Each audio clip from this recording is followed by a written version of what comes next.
In 1862, two massive armies clashed in a battle so loud it shook the earth, yet a general just 6 miles away sat in absolute silence, completely unaware. Stationed a few miles behind the front lines, Johnston established a specific trigger for the attack. He would wait for the thunderous crack of the opening musket and artillery fire, using that sound as his signal to send in a massive wave of reinforcements. The battle commenced with brutal intensity. Thousands engaged in close-quarters combat, and heavy artillery hammered the lines, creating a deafening roar. Back at his command post, Johnston sat on his horse for hours, staring into the trees. He heard absolutely nothing. Assuming the attack had stalled, he held his reinforcements back. This map illustrates the geographic disconnect unfolding. Citizens 50 miles away clearly heard the cannons rattling their windows. Meanwhile, Johnston's camp was just 6 miles away, trapped inside a silent dead zone where the guns simply didn't exist. Johnston's hearing was perfectly fine.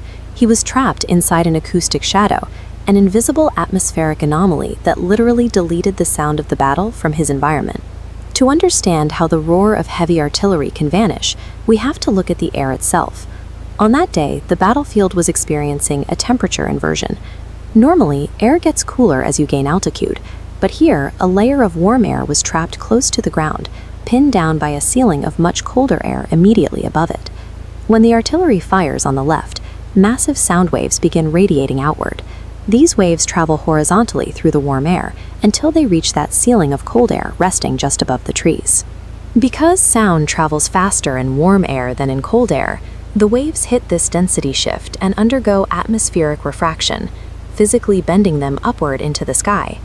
The atmosphere hijacked the trajectory of the sound.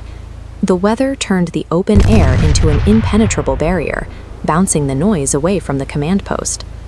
If we zoom out, we can see where that sound actually went. The noise of the artillery was sailing directly over Johnston's camp, thousands of feet in the air. This left a physical void beneath the arcing sound waves, the shadow zone. Johnston was waiting in a pocket of silence, while the battle roared right above his head. Eventually, those sound waves cooled off and bent back toward the earth, crashing back down to the ground 50 miles away. An acoustic shadow is a perfectly sculpted dome of silence, created by the physical bending of the atmosphere.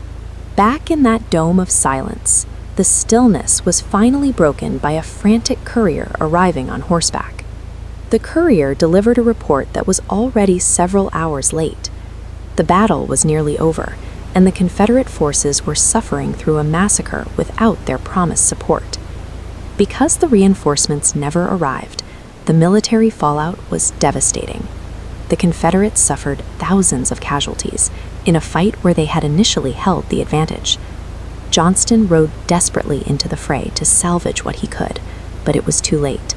He was hit and severely wounded later that day. Battles are typically governed by strategy and firepower, yet this engagement was dictated by the invisible movement of the air.